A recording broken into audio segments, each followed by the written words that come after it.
Asante kwa kuendelea kutuchagua. Hii ni Channel 10 Plus habari, ambapo alikuwepo hapa Lulu Ali kutuletea habari za kitaifa na kimataifa, na sasa ni wasawa habari za michezo na burudani. Niko hapa golikipa wa kisasa wa mpira Eden Bahati kukujuza mengi ambayo yamejiri viwanjani, nikianzia hapa nyumbani Tanzania. Wakati michuano ya ligi ya muungano ikitarajiwa kuanza kutimua vumbi Aprili 21 mwaka huu, mwenyekiti wa kamati ya michuano hiyo Kasim Mohamed ametangaza ratiba na makundi ya timu 8 zitakazoshiriki mashindano hayo. Tupate undani wa taarifa hiyo. Mwenyekiti wa mashindano haya ya ligi ya muungano Kasim Mohamed amesema ligi hiyo itaanza na hatua ya mtoano. Itazishirikisha timu 8, 4 kutoka Zanzibar na 4 kutoka Tanzania bara. Katika mchezo wa ufunguzi, timu ya Mwembe Makumbi City itaikaribisha timu ya Young Africa majira saa 1 siku ya tarehe 21.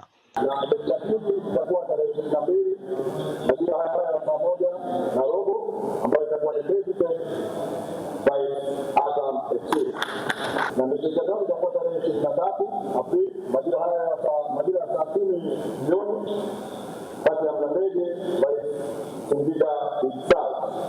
Mchezo wa 4 itakuwa ni Aprili 23 majira ya saa 2:30 usiku kati ya Simba Club na Maputo. Aidha, mwenyekiti huyo wa kamati ya mashindano akafafanua namna timu zitakazocheza nusu zitakavyopatikana hadi bingwa wa msimu 2026. Watakaofikia kuingia hatua ya nusu fainali watakutana kwa mfumo ufuatao. Kati ya kundi la President Gaza watakutana na atakayeshinda kati ya mechi ya Yanga na Mwembe Makumbi tarehe 25 Aprili majira ya saa 2:30 katika uwanja wa Amani Complex. Na kati ya kundi la Mlandege na Singida watakutana na atakayeshinda kati ya Simba na Maputo katika tarehe 26 katika uwanja huo wa Amani Complex majira ya saa 2:30. Tunategemea mechi ya fainali itachezwa tarehe 29 Aprili majira ya saa 2:30 katika uwanja wa Amani Complex kwa watakaofanikiwa. Akizungumza katika hafla hiyo, waziri wa nchi afisi ya makamu wa pili wa rais wa Zanzibar Hamza Hassan Juma amesema serikali zimejipanga kuona mashindano hayo yanakuwa na kuvutia wanamichezo. Kwa sababu ligi kuu ya Tanzania bara anapatikana bingwa wa Tanzania bara, ligi kuu ya Zanzibar anapatikana bingwa wa Zanzibar, lakini ligi ya muungano sasa ndio tutampata yule bingwa ambaye atakuwa anajinasibu, mimi ni bingwa wa Jamhuri ya Muungano wa Tanzania. Kwa hiyo tunategemea vilabu vyetu vitaleta wachezaji wao vikosi vya kwanza, wachezaji bora wanaotegemea, ili sasa kuleta ushindani uliokuwa wa kweli na kila mmoja ataridhika. Bingwa ligi ya muungano msimu huu 2026 anatarajiwa kupata kitita cha shilingi milioni 150 toka milioni 50 za msimu uliopita, huku mshindi wa pili akitarajiwa kupokea kitita cha shilingi milioni 100 toka milioni 30 za msimu uliopita. Juma Kasim, Channel 10 Zanzibar. Juma Kasim kwa taarifa kutoka Zanzibar. Kwingineko ni kwamba katika kukabiliana na ongezeko la magonjwa yasiyoambukiza, wafanyakazi wa benki ya CRDB kanda ya kaskazini wameanza kutumia mazoezi kama sehemu ya suluhisho, wakikutana katika siku maalum ya Wellness Day kupima afya zao, kupata ushauri wa kitaalamu na kufanya mazoezi kwa pamoja. Tupate undani wa taarifa hiyo. Katika kile kinachoitwa CRDB Wellness Day, wafanyakazi kutoka matawi mbalimbali kanda ya kaskazini wamekutana kufanya mazoezi pamoja na kupima afya, ikiwa ni sehemu ya kukabiliana na magonjwa kama kisukari, presha na uzito uliopitiliza. Hatua hiyo inalenga kuboresha afya na kuongeza tija na ufanisi kazini ili kukabiliana na magonjwa yasiyo ya kuambukiza ambayo yameendelea kuwa tishio duniani. Kwetu sisi wafanyakazi ni nguzo ya benki ya CRDB. Sifa ambayo benki inayo isingewezekana kama tusingekuwa na wafanyakazi wenye afya bora na weledi wa kutosha. Sasa wafanyakazi wanapokuwa na afya ya akili na mwili, muda mwingi watatumia katika kufanya kazi kuliko kwenda kutibiwa. Wanawake tunajiona kwamba tuna majukumu mengi, tuna watoto, tuna mambo mengi ya kijamii, lakini tunajisahau. Tunatakiwa tufanye mazoezi kwa ajili ya afya zetu. Programu kama hizi tumeziona zikizaa matunda mwaka hadi mwaka. Kwanza tumeweza kupata wafanyakazi ambao walikuwa katika hali hatarishi, lakini tukaweza kuwatibia na wakaweza kurudi vizuri. Pili, tumeona utendaji kazi ambao unaimarika kwa sababu wafanyakazi wamekuwa active. Wengi wetu tuna msongo wa mawazo, kazi zetu mambo ni mengi. Tunachotaka kuangalia ni muwe na kujigundua, niko wapi katika afya yangu ya akili na ninawezaje sasa kujimudu. Mapambano dhidi ya magonjwa yasiyo ya kuambukiza sasa yamehamia kazini. CRDB imewakutanisha wafanyakazi wake kwenye mazoezi na vipimo vya afya ili kulinda afya na kuongeza ufanisi. Kutoka Arusha ni mwana michezo wako Jamila Omar. Asante Jamila Omar kwa taarifa hiyo.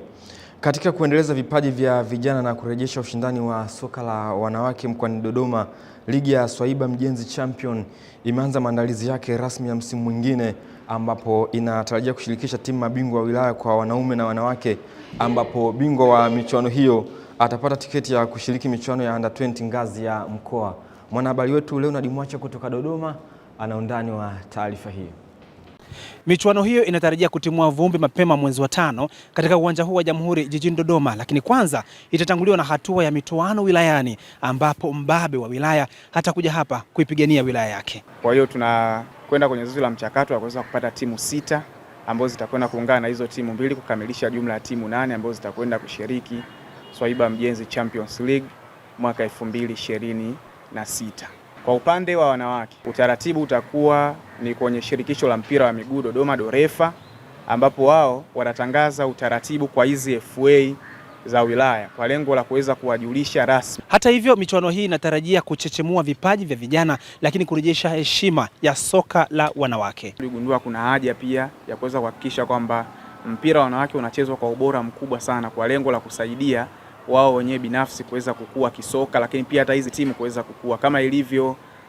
Moja kati ya malengo yetu ni kuhakikisha kwamba tunalitoa soka kwenye ngazi ya chini, yani ndondo, na kulifanya soka kuwa na hadhi ya juu. Kwa hiyo tumegundua pia ni muda wa kulifanya soka la wanawake kuwa la hadhi ya juu. Plani tulionayo pia tunategemea tutapata maskauti kutoka nje ya Tanzania, ambao lengo litakuwa ni kuja kuangalia vijana hawa uwezo mkubwa walionao na namna ambavyo wanaweza wakaendeleza vipaji vyao. Kutoka hapa jijini Dodoma, Leonard Mwacha, Channel 10. Asante Leonard Mwacha kwa taarifa hiyo. Kwingineko ni kwamba kamati ya maandalizi ya mashindano ya michezo inaendelea nchini Njombe kuelekea maadhimisho ya siku ya wafanyakazi Mei Mosi kitaifa mwaka 2026 imesema imeridhishwa na mwenendo wa mashindano hayo, huku timu mbalimbali zikionyesha ushindani mkubwa uwanjani. Mwana michezo wetu Michael Patrick ana undani wa taarifa hiyo. Akizungumza na Channel 10, mjumbe wa kamati ya ufundi ya mashindano hayo Modesta Kaunda amesema michezo inaendelea kwa mujibu wa ratiba iliyopangwa na hadi sasa hakuna timu yoyote iliyowasilisha malalamiko kuhusiana na matokeo ya uendeshaji wa mashindano. Na mashindano yanaenda vizuri, hatujapata malalamiko yoyote kutoka kwa wachezaji au viongozi wa timu. Tunajitahidi pamoja na hali ngumu ya hali ya hewa ya Njombe, baridi nyingi, mvua ambazo hazikati mara kwa mara. Mashindano hayo yanahusisha michezo mbalimbali ikiwemo mpira wa pete, ambapo timu mwenyeji ya RS Njombe ilikubali kufungwa na kikosi cha ukaguzi kwa magoli 27 kwa 17. Aidha, timu ya Njombe Mji ilizidiwa ubavu na timu ya uchukuzi baada ya kufungwa magoli 48 kwa 8. Mpira una matokeo matatu. Kwa hiyo sisi tumekubali, tumeshindwa, lakini tumejifunza vitu vingi. Tunajiandaa tena kwa mashindano yajayo tena. Fanya jitihada, tumeweza kupata ushindi. Tangu tuanze mashindano tumetia jitihada na hatimaye tumeweza kuvuka stage, kufika hatua ya makundi. Ya Wizara ya Kilimo tumejipanga vizuri kushiriki mchezo ya Mei Mosi na tunahakikisha kwamba tunaiwakilisha vizuri kwa kufika hatua ya fainali. Akizungumzia mchango wake katika kufanikisha mashindano hayo kupitia utoaji wa vifaa bora kwa wachezaji, mdhamini mkuu wa mashindano hayo, mkurugenzi wa kampuni ya Smart Sports George Wakuganda amesema kuwapatia vifaa, kuwauzia vifaa kwa bei elekezi, bei ambayo ni rahisi kabisa, ambao bei rafiki katika mashindano haya. Ni mashindano ambayo yanakuwa kwa kweli, kama nimeona kwa kweli wizara nyingi zipo hapa. Tumejipanga vizuri, wageni wetu wamefika, wameendelea kupata huduma zote ipasavyo. Wakati huo mashindano ya kuvuta kamba yameendelea kuvuta hisia za watazamaji wengi, huku timu za taasisi mbalimbali za serikali zikionyesha ushindani mkubwa. Kutoka mkoani Njombe, mwana michezo wako Michael Patrick, Channel 10. Taarifa ya mwanamichezo wetu Michael Patrick inatuwekea utuo kwenye habari za michezo kitaifa, na sasa ni wasaa kuangaza yale ambayo yamejiri katika anga la kimataifa. Ifuatayo ni simulizi ya habari za michezo kimataifa. Ni wasaa wa habari za michezo medani za kimataifa. Timu ya FAR Rabat ya nchini Morocco imetinga fainali ya michuano ya ligi ya mabingwa barani Afrika baada ya matokeo ya jumla ya goli 2-1 dhidi ya RS Berkane nchini Morocco katika michezo miwili ya hatua nusu fainali, ambapo mchezo wa kwanza FAR Rabat walishinda magoli 2-0 na jana katika mchezo wa marudiano wakapoteza bao 1-0, matokeo ambayo yanawafanya kutinga kibabe fainali kwa jumla magoli 2-1 katika michezo yote miwili. FAR Rabat watawavaa Mamelodi Sundowns katika mchezo wa fainali, ambapo Sundowns wamewatoa Esperance de Tunis kwa kuwafunga nje ndani kwa ushindi wa goli 1 katika kila mchezo.